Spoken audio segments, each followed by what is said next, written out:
అందరికీ నమస్కారం. Video boring లేదు అనుకుంటేనే వీడియో వాచ్ చేయండి, లేదనుకుంటే స్కిప్ చేసేయచ్చు. ప్రాబ్లం అయితే ఏమీ లేదు.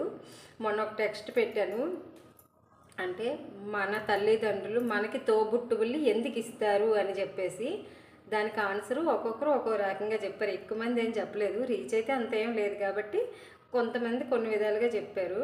నేను నా ఉద్దేశం ప్రకారంగా నేను చెప్తున్నాను, మన తల్లిదండ్రులు మనకి తోబుట్టువులు ఎందుకు ఇస్తారు? జీవితకాలం మన తల్లిదండ్రులు మనతో పాటు ఉండలేరు, ఎందుకంటే వాళ్ళ ఆయుష్ అయిన తర్వాత వాళ్ళ దేవుడి దగ్గరికి వెళ్ళిపోవలసిందే.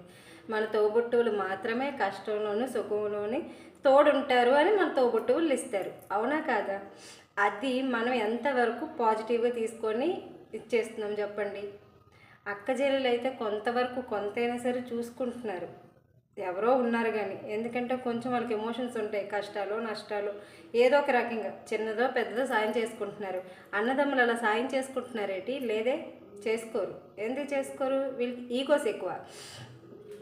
చాలామంది అన్నదమ్ములు కూడా ఉన్నారండి, సమాన ఆస్తులు సమాన పద్ధతిలో పంచుకొని ఒక తమ్ముడికి కానీ ఒక అన్నకు కానీ అన్యాయం చేయకుండా సంతోషంగా పంచుకొని సంతోషంగా కష్టానికి నష్టానికి పండుగలకి పబ్బాలకి సంతోషం పంచుకున్న అన్నదమ్ములు కూడా ఉన్నారు. కానీ ఎక్కువ శాతం అన్నదమ్ములు ఎలాగున్నారు తెలుసా? మా తమ్ముడిని మోసం చేసేద్దాం, మా అన్నయ్యని మోసం చేసేద్దాము, ఎలా సమానత్వంగా ఆస్తులు పంచుకోకుండా గుద్దులాడుకున్న అన్నదమ్ములే చాలా ఎక్కువ మంది ఉన్నారు. ఒక మాట చిన్న ఎగ్జాంపుల్ చెప్పనా? నువ్వు అక్రమంగా సంపాదించిన, నువ్వు ఒక తమ్ముడు పొట్టో ఒక అన్న పొట్టో కొట్టి నువ్వు ఆస్తిలో ఎక్కువ వాటా తీసుకున్నా సరే అది నీ బిడ్డలకు మాత్రమే చెందుతుంది. నీకు కూడా నువ్వు పాపం చేసింది నీకు కూడా నీకు చెందదు. ఎందుకు నీ బిడ్డలకు చెందుతుంది తెలుసా? నీ బిడ్డలు బాధపడితే మాత్రమే నువ్వు చూడలేవు. నీ కళ్ళ ముందు నీ బిడ్డలు బాధపడితే మనకి ఆ బాధ ఎంత బాధ తట్టుకోలేము. ఆ బాధ దేవుడు అందుకే ఉన్నాడు అని నిదర్శనం అన్నమాట. చిన్న ఎగ్జాంపుల్, ఇంకా ఎగ్జాంపుల్ చెప్పనా? రాముడు అరణ్యవాసానికి దేనికి వెళ్ళాడు? మీకు ఆ స్టోరీ తెలిసే ఉంటుంది.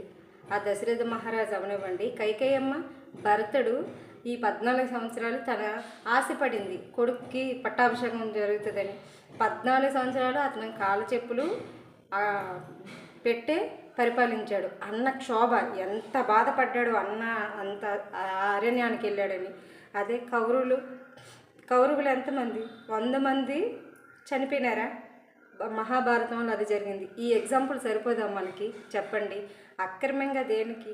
మంచి చెడ్డ తోబుట్టువులు అంటే ఏంటి? మంచికి చెడ్డకి, అవునా కాదా? దీన్ని వదిలిస్తారు, దీన్ని అంతటినీ పక్క పెట్టిస్తారు.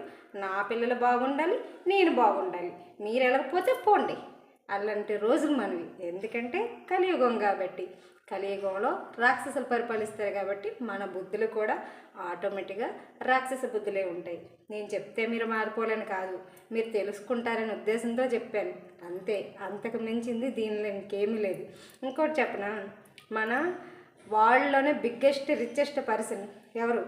అనిల్ అంబానీ, ముఖేష్ అంబానీ, ఇంకా ఆడబిడ్డ ఉందంట, ఆవిడ పేరు నాకు తెలియదు.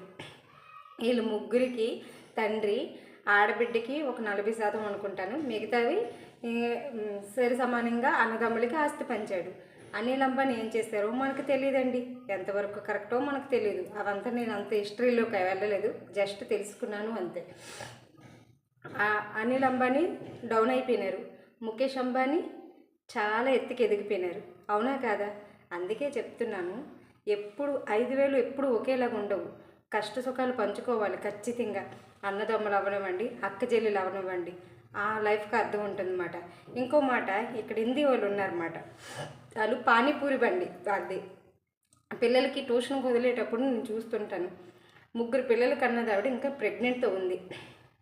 వాళ్ళు ఏంటంటే అడిగాను మాట, నేను నాకు హిందీ రాదు కదా, పక్క ఆవిడకి తెలుగు వచ్చి అడిగాను, ఎందుకు వాళ్ళు అలాగా ఆపరేషన్ చేయించుకోకుండా అంతమంది పిల్లలకి అంటున్నారంటే వాళ్ళ అత్తోరికి వాళ్ళ రూల్ అంట. వాళ్ళ అందములు 3 అందములు ఉన్నారు, 3 అందములు కూడా పానీపూరి అమ్ముకుంటారు అన్నమాట. వాళ్ళకి రూల్ అంట. ఎందుకు?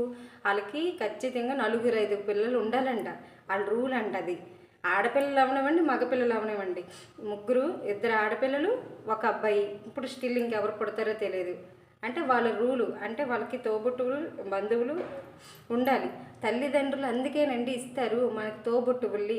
ఎంతవరకు వినియోగించుకుంటారో వినియోగించుకోండి, లేదనుకున్న వాళ్ళు లేదు.